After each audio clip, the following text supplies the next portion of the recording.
আসসালামু আলাইকুম। কেমন আছেন সবাই? আশা করছি ভালো আছেন। আজকে আবার রেসিপি নিয়ে চলে আসলাম। আজকে আমার রেসিপিটি হলো আলুর ভর্তা। নতুন আলু দিয়ে এই ভর্তাটা করে আপনাদেরকে দেখাবো। আলুর ভর্তা পছন্দ করে না এমন কোনো মানুষ নাই। আমি আলুর ভর্তা করে আপনাদেরকে দেখাচ্ছি। তাহলে শুরু করি।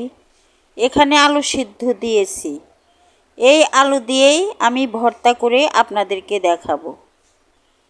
চুলায় একটা কড়াই বসিয়ে দিলাম, তেল দিয়ে দিলাম অল্প। এখন এর মধ্যে 4-5টা শুকনা মরিচ দিয়ে দিলাম। শুকনা মরিচটা আমি ভেজে নিচ্ছি। শুকনা মরিচটা আমার ভাজা হয়ে গেছে। এখন চুলার থেকে আমি নামিয়ে নেব। একটা বাটিতে আলুগুলা ছিলে নিলাম। আলুটা এখন ভর্তা করব। 2টা শুকনা মরিচ নিয়ে নিলাম। যারা ঝাল খেতে পছন্দ করেন তারা মরিচটা বাড়িয়ে দিতে পারেন। আমি মরিচের মধ্যে অল্প লবণ দিয়ে দিলাম। এখন মরিচটা আমি ভালো করে ভেঙে নেব। মরিচটা আমি ভেঙে নিচ্ছি। মরিচটা ভাঙা হয়ে গেছে। এখন এর মধ্যে আমি পেঁয়াজ দিয়ে দিলাম। পেঁয়াজটা নেওয়ার পর আমি পেঁয়াজটা এখন হাত দিয়ে ভালো করে নরম করে নেব। পেঁয়াজটা আমি ভালোভাবে হাত দিয়ে নরম করে নিচ্ছি। নরম করে নেওয়ার পর এর মধ্যে আমি সরিষার তেল দিয়ে দিব। সরিষার তেল নিয়ে নিলাম।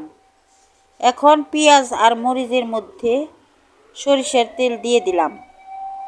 সরিষার তেলটা দেওয়ার পর হাত দিয়ে ভালো করে পেঁয়াজ মরিচটা মিশিয়ে নিলাম। এখন আলুটাকে আমি ভর্তা করে নিব। আলুটাকে ভালোভাবে ম্যাশ করে ভালো করে চটকিয়ে ভর্তা করতে হবে। যেহেতু নতুন আলু, ওই কারণে আলুটা একটু শক্ত অবস্থায় থাকে। আমি ভালোভাবে হাত দিয়ে আলুটাকে ভর্তা করে নিতেছি। এখন আলুটা ভর্তা করে এর মধ্যে আমি ধনিয়া পাতা দিয়ে দিব। অনেকেই পেঁয়াজটা ভেজে নেয়, আমি কাঁচা পেঁয়াজ দিয়েই ভর্তা করছি। এখন ধনিয়া পাতা দিয়ে দিলাম। ধনিয়া পাতা দেওয়ার পর ধনিয়া পাতা এখন ভর্তার সাথে মিশিয়ে নিচ্ছি। ভালো করে হাত দিয়ে চটকিয়ে আমি ধনিয়া পাতাটা মিশিয়ে নিলাম। এখন ভর্তাটা আমার করা হয়ে গেছে। ভর্তাটা আমি এখন একটা পিরিজে বেড়ে নিব। পিরিজে বেড়ে নিলাম। এই আলুর ভর্তা পছন্দ করে না এমন কোনো মানুষ নাই। এটা গরম ভাতের সাথে খেতে দারুণ লাগে। যদি আমার রেসিপিটি ভালো লাগে তাহলে একটা লাইক দিয়ে সাবস্ক্রাইব করে আমার পাশে থাকবেন। আল্লাহ হাফেজ।